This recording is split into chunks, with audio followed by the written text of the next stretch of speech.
Hey everybody, okay, so this video is going to be chapters 14, 15, shoot, hold on, sorry, I already forgot. 14, 15, 16, 17, 18, yes. Okay, so with that said, let's roll right into it. I'm looking at my notes because I forget everything because I'm just stupid. Okay, so chapter 14, we come to Haley's house. Okay, Maya and Star are welcomed over, and it was really more because Maya wants to clear the air. Maya does not like awkward tension between the three of them. And so she really wants Haley and Star to kind of patch things up ever since the fried chicken comment on the basketball court in school. In which case, you know, Haley basically says, like, what's up with you? And Star just kind of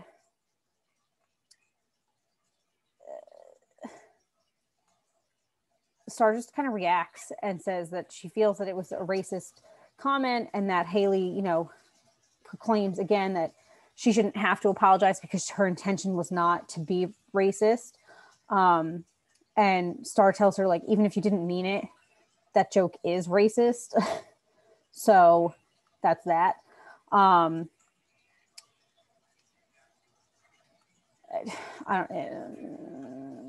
It rubs you the wrong way. But it also, Maya then pulls Star aside at some point and says that at one point, I think it was their freshman year, Haley asked Maya if they ate cat at Thanksgiving, which is another racist comment, but Haley's going to say she's not racist, which maybe she is, but by her saying that she's not racist is her not taking responsibility of what words she chose to use, if that makes sense. She's not taking ownership of her words. Okay, anyway, so then the TV flashes on and it's about 115, the cop that shot Khalil. And it is 115's father saying, like, he's afraid to leave the house. Garden Heights is a dangerous place. All he wanted to do that night was go home, but they were speeding. They looked like they were going to attack. You know, he kind of made up a little bit of a story. And we only know that because at the beginning, we're told from Star's point of view what's actually happening, as if we were passengers in the car. And he keeps saying that, like, sorry, guys. He says, you know, my son was a good kid. And Star thinks, well, so was Khalil. Mm-hmm. So he also he says that his son has been attacked at work. And that makes Star think back to Uncle Carlos's bruised knuckles and why he was home when he was supposed to be at work. So while they're watching this, Haley then says, well, 115, obviously she doesn't say that, but she says his name, or the officer. She says that his life matters too. And Star attempts to kind of leave because she's like, I'm done. I'm over this. Like, we're not going to get into another fight over something you know nothing about. You know, as far as Star is concerned, Haley only knows one side of the story, and it's that Khalil was a drug dealer and that what they're saying is true. Okay. So, Star cries out to Haley that it's always going to be that his life, the cop, 115, life matters more than the victim, Khalil, in this instance. Okay. And then she just kind of very abruptly asks Haley, like, did you stop following me on Tumblr? It just seems so stupid, but so teenager-ish, because of the Emmett Till pictures. And Haley kind of loses it, saying that Star is calling her a racist, but Star's not really calling her a racist. She's just saying, like, is that why you unfollowed me? So she, you know, as she's trying to leave, Maya follows her out and says, yes, Haley did unfollow you because you post too many Black issues. So there's that. And that's when she brings up the Chinese cat thing, or I'm sorry, Thanksgiving cat. Sorry. So then the two of them decide that one day they're going to confront Haley's racism. Good luck, girls. I don't know. So then Star walks over to Uncle Carlos's house and she blatantly asks him, did you get into a fight with 115? He says, yes. He says, once you told me that he pointed a gun at your face, it made me upset. So yeah, I hit him and that's why I'm on leave. And then, she kind of uses a little bit of logic and says, you can't help us if you're not there. Duh. Anyway, so then he says that he feels a little guilty for not being able to help Khalil or help Star or help anybody that's in Garden Heights more. But again, you can't do anything if you're not at work. So then we move into chapter 15. Lisa kind of starts bugging Star, like, what's going on? What's wrong with you? And she said, Star says that she feels guilty about not knowing really why Khalil was dealing drugs, which we had found out, I believe, in chapter 13 when Devante was with them.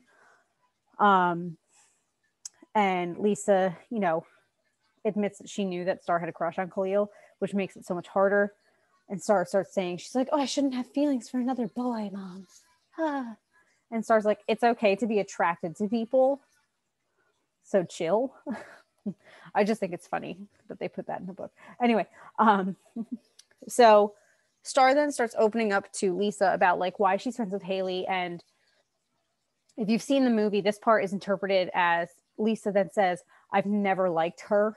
She was never good for you. You always just followed her. So anyway, so Lisa suggests to Star to like make a list of like the good things about their friendship and says like, does the good outweigh, that mistake that you feel that she's making? Or, is the mistake bigger than the love she has for Haley as a friend? Okay. So then later they go on to the district attorney's office, who starts to explain like what the proceedings are going to be of the grand jury. I lost my spot on my notes. And as she starts to recall what happened, because obviously the DA is going to say, can you walk us through that night?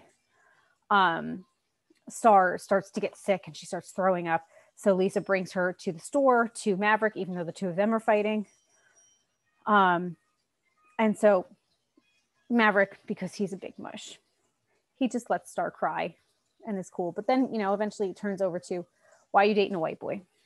And Star, is like, because I like Chris. I love Chris. And he cares about me and he helps me and blah, blah, blah, blah, whatever. And so Maverick is really upset about it because he thinks that he failed as a father, but Star flips it on him and says, no, you showed me what it means to be a good man and that it doesn't matter what color you are to be a good man. And so he's like, I did that? Cool. Go me. So then King shows up and starts hiding because at this point now she has spoken to the DA. So everybody knows what's going on. So King asks where Devante is because now he's really looking for him too. And Maverick says, he's gone. We don't know where he is. King threatens Maverick about Star's testimony. And Maverick is like, you come after my kid, I'm coming after you. So that's that. So they each threaten one another. It's a good time. And then when Maverick gets home with Star from the store, after they're done eating, Maverick suggests to Lisa that they go start looking for houses. And I think it's because he starts to realize the severity of the situation involving his daughter. If King had not threatened Star to Maverick, I don't think that Maverick would have made that decision to go look at houses with Lisa. What else?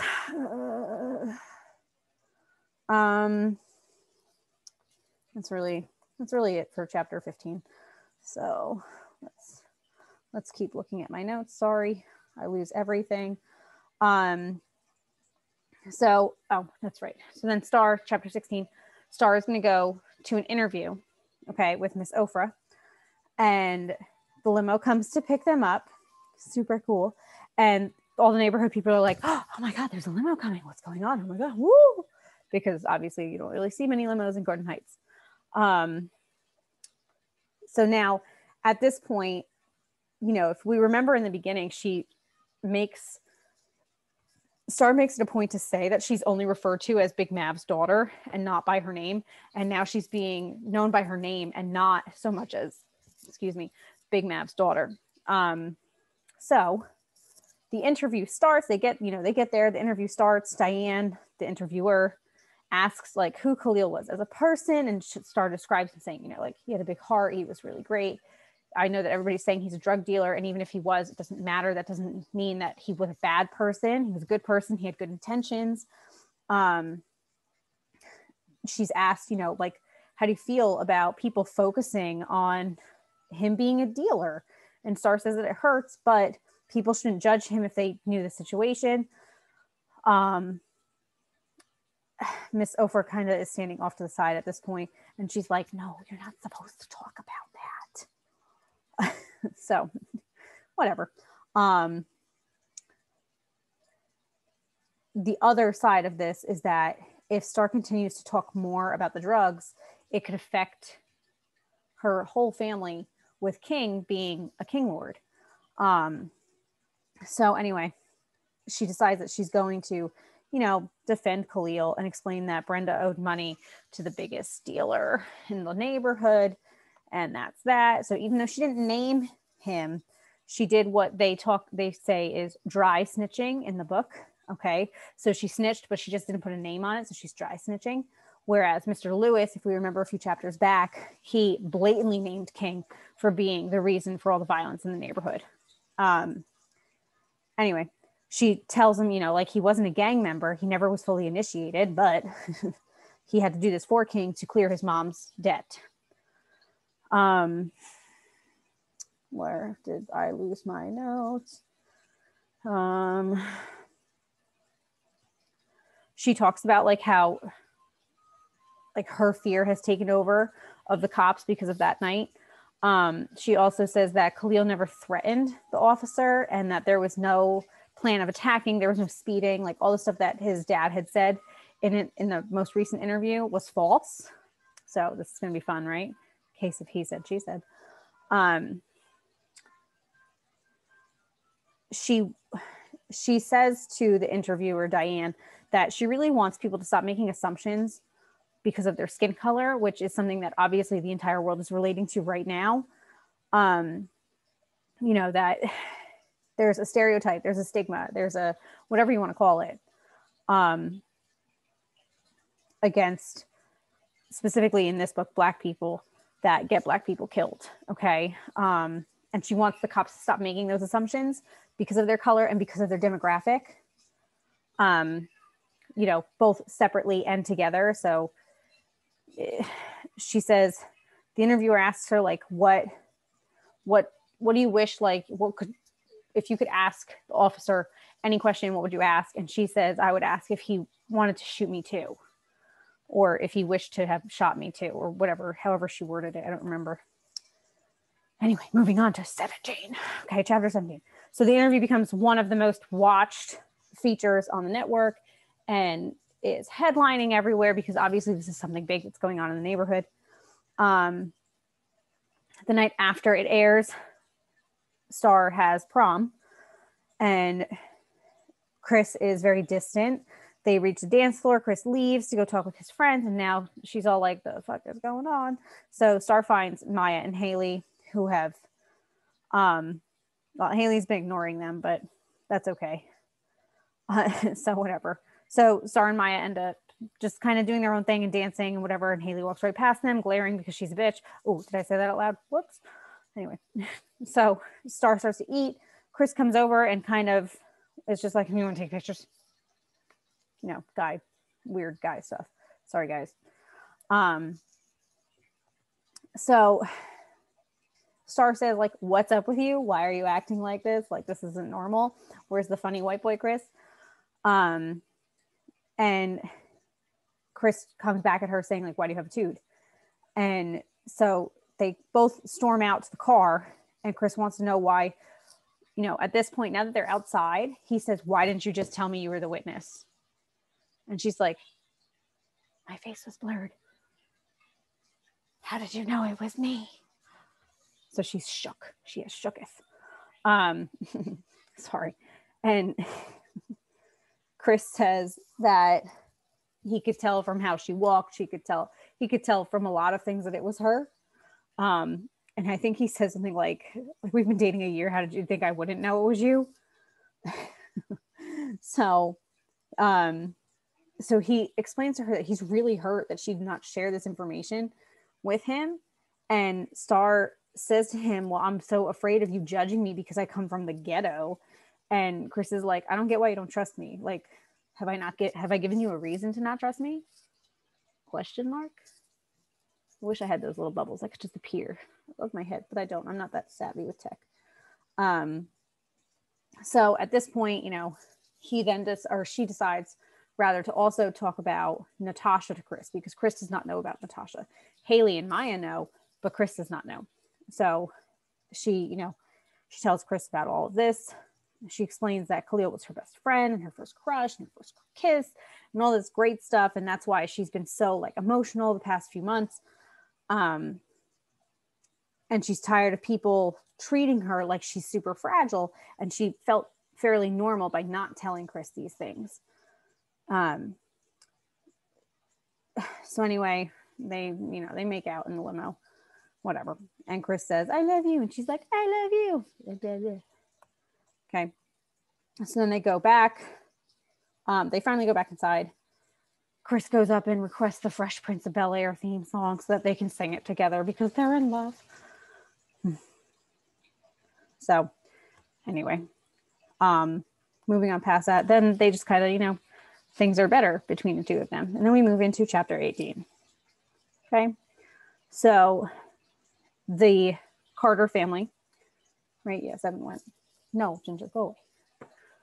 Okay. They all go to this neighborhood called Brook Falls, which looks very similar to that of Uncle Carlos's. Obviously it's not though. And they tell the kids, once the mortgage is approved, this is going to be our house. We're going to move here. It's going to be great.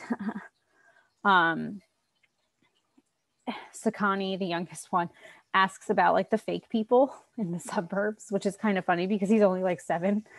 And Maverick is like, they're not fake because of where they live. It's that's not what it's about. The most important thing is that, we're together and that I can protect you here.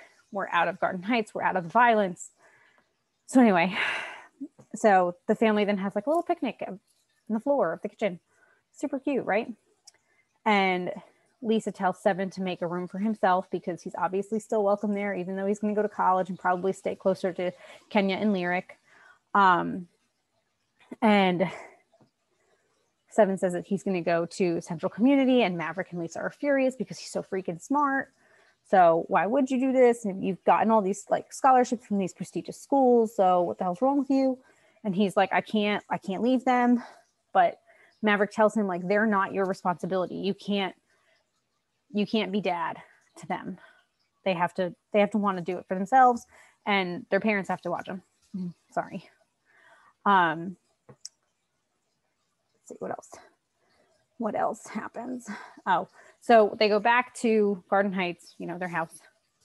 And while they're eating dinner in the living room, shots come through the wall and kind of shower everywhere. So Maverick goes to get his gun, which he's really not supposed to have, but he does. Duh. And he goes to shoot back, but obviously nobody's there. They also throw a brick through the front window of the house. Lisa calls Uncle Carlos because he's a cop. The neighbors come to check on them. Nobody knows who fired the shots. I mean, come on. Who do you think fired the shots? The king. Hello. Or his cronies, I should say. Star feels really nauseous because she realizes that this is because of her. So this is meant for her.